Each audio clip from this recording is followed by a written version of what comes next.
ጤና ይስጥልን። በዋሽንግተንና በቴህራን መካከል ያለው ፍጥጫ አሁን ወደማይመልሱበት የመጨረሻ ቀይ መስመር ተሸጋግሯል። የአሜሪካው ፕሬዝዳንት ዶናልድ ትራምፕ ለኢራን መንግስት የመጨረሻ የተባለለትን የሰዓት ገደብ ሲያስቀምጡ፣ የቱርኩ ፕሬዝዳንት ረሲብ ጣይብ ኤርዶሃን ደግሞ በሰዓት ላይ ዘይት እንዳይጨመር ሲሉ ጠንካራ ማስጠንቀቂያ ሰጥተዋል። በሌላ በኩል ደግሞ የዓለምን የኢኮኖሚ የደም ስር ያናወጠ ሌላ ከመጋረጃ ጀርባ ያለ ምስጢራዊ ድርድር በሆርሙዝ ወሽመጥ ላይ ተጀምሯል። ትራምፕ በ24 ሰዓት ውስጥ የሚወስኑት ወታደራዊ እርምጃ ምንድን ነው? አውሮፓና ፓኪስታን ከኢራን ጋር በሚስጥር የተደራደሩትስ በምን ጉዳይ ላይ ነው?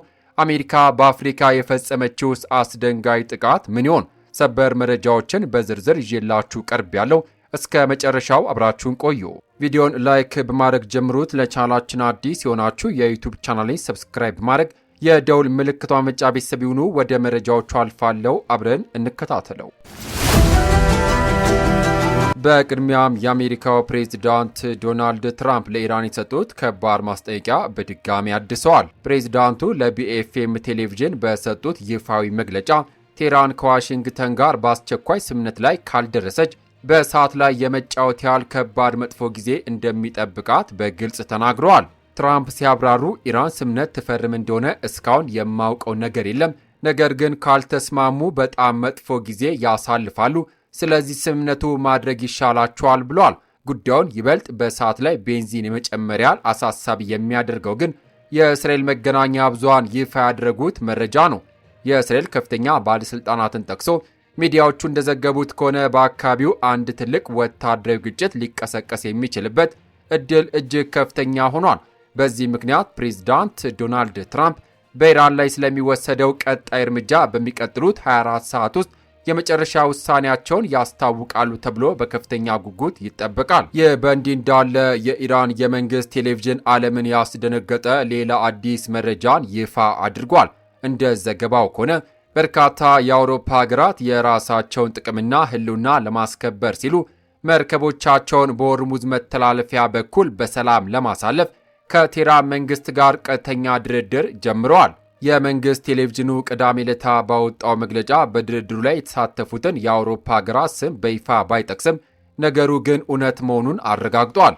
በዘገባው ላይ እንደተጠቀሰው ከምስራቅ ኤስያ አገራት በተለይ ከቻይና፣ ከጃፓንና ከፓኪስታን የተመደቡ የጭነት መርከቦች በባህር መተላለፊያ ላይ ከተጓዙም በኋላ አሁን ደግሞ የአውሮፓ ሀገራት ጭምር ከአብዮታዊ ጥበቃ ኃይል ጋር የመጓጓዝ ፈቃድን ለማግኘት ይፋዊ ድርድር መጀመራቸውን የሚያመላክት መረጃ ደርሶናል ሲል አስታውቋል።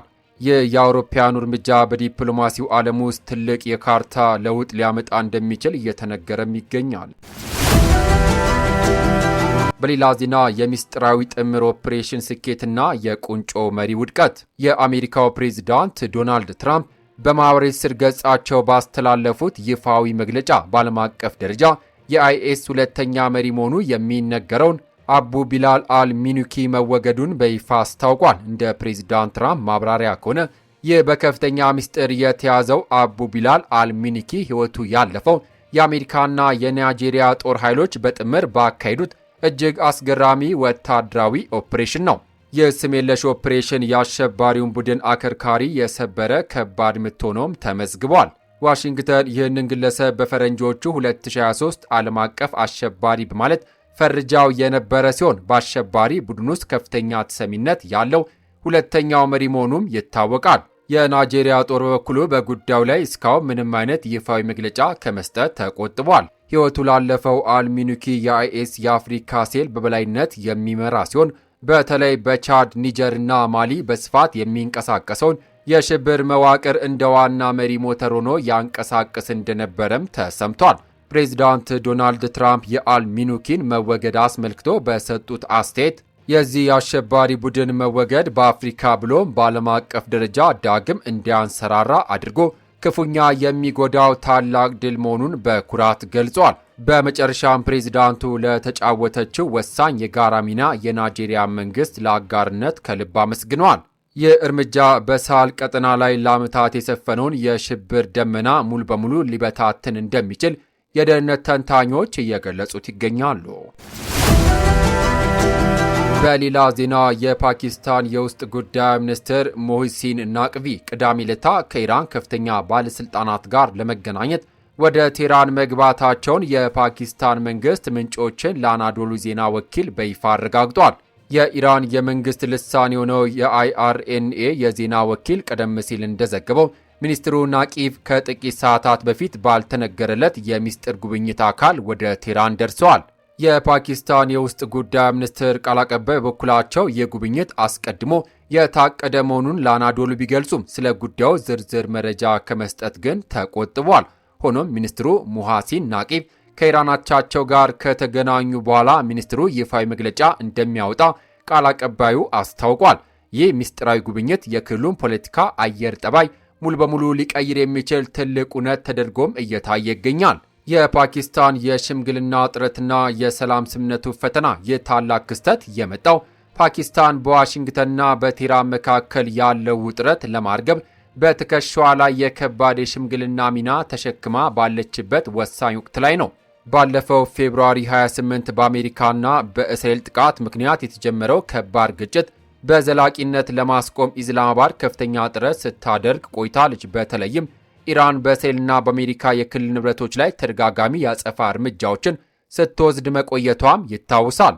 የፓኪስታን ዲፕሎማሲ ባደረገው ከፍተኛ ጥረት ባለፈው አፕሪል 8 የተኩስ አቁም ስምምነቱ በተግባር ላይ እንዲውል ተደርጎ ነበር።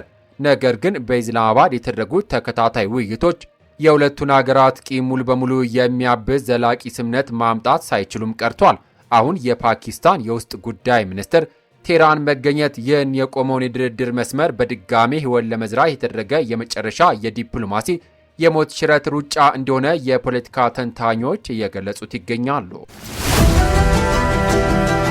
በመጨረሻም የእስራኤል ማለቂያ የሌለው ፍላጎትና የኤርዶሃን ጠንካራ ውንጀላ የቱርኩ ፕሬዝዳንት ረሲብ ጣይብ ኤርዶሃን በመካከለኛው ምስራቅ ዘላቂ ሰላም ሊሰፍን የሚችለው የእስራኤል ተደጋጋሚ ቅስቀሳዎች በአስቸኳይ መቆም ሲችሉ ብቻ እንደሆነ በይፋ አስታውቋል።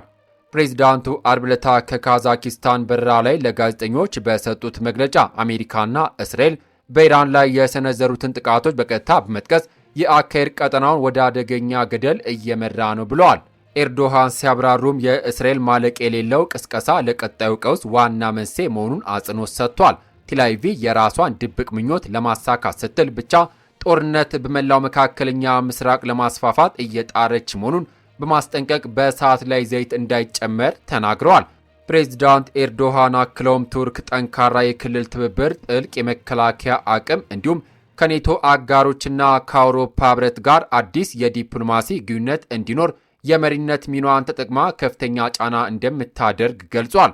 የአሁኑ ውጥረት ወደማይወጣበት ውስብስብ ቀውስ እንዳይሸጋገር ሀገራቸው ሌት ተቀን እየሰራች መሆኑን ገልጸው የክልል ችግሮች መፈታት ያለባቸው በራሳቸው በክልሉ ሀገራት ብቻ መሆኑን አስምረውበታል። በመጨረሻም ኤርዶሃን ሲናገሩ በክልሉ ዘላቂ መረጋጋት ከተፈለገ ሁሉም ሰው የአጭር ጊዜ የፖለቲካ ስሌቶችን ወደ ጎን መተው አለበት። ሀገራት የራሳቸውን ዜጎች መብት ማስጠበቅ ይኖርባቸዋል እንጂ ከቀጠናው ውጭ ያሉ ታላላቅ ተዋናዮች ጥቅም እንደ ጋሻ ተጠቅመው ማገልገል የለባቸውም ሲሉ በከባድ ቃላት ተችቷል። ይህ መግለጫ መካከለኛው ምስራቅ እየተካሄደ ያለውን የወታደራዊ ቁማር ሙሉ በሙሉ የሚያጋልጥ ሆኖም ተገኝቷል። ክቡራትና ክቡራን የዩቲዩብ ቻናል ቤተሰቦች ለሰዓቱ ያስኩላችሁ ሰበር መረጃ እነዚህ ነበሩ። እንግዲህ በትራምፕ የተሰጠው የ24 ሰዓት ወታደራዊ የጊዜ ገደብ የቁንጮ የአይኤስ መሪ መወገድ ከመጋረጃ ጀርባ ያለው የሆርሙዝ ሚስጥራዊ ዲፕሎማሲና የፕሬዝዳንት ኤርዶሃን ከባድ ተግዛዝ የመካከለኛው ምስራቅን የዓለም ፖለቲካ ሙሉ በሙሉ ቀይሮታል። ዓለም በጭንቀት እየጠበቀችው ያለው የሀያላኑ ሀገራት ፍጥጫና የዲፕሎማሲ አጣብቂኝ ወዴት የሚያመራ ይመስላችኋል? በትራምፕ የሚመራ ዋሽንግተን ወታደራዊ እርምጃ ይወሰዳል ወይስ የቀጠናው ሀገራት የራሳቸውን ጥቅም ያስከብራሉ? የእናንተን አስተያየትና ግምት በኮሜንት መስጫው ላይ አስፍሩልን። የትኩስ መረጃ ሌሎች እንዲደርስ ቪዲዮን ላይክ እና ሼር ማድረጋችሁን አትርሱ። ለቻናላችን አዲስ የሆናችሁ ከሀገር ውስጥና ከውጭ የሚሰሙ ፈጣን የዓለም አቀፍ መረጃዎች በፍጥነት እንዲደርሷችሁ ደግሞ የዩቲዩብ ቻናሌን ሰብስክራይብ በማድረግ የደውል ምልክቷን ይጫኑ። በሌላ አዳዲስና ትኩስ መረጃዎች እስከምንገናኝ ሰላም ለሀገራችን፣ ሰላም ለዓለማችን፣ በያለንበት የዓለም ዳርቻ ቸር እንቆይ።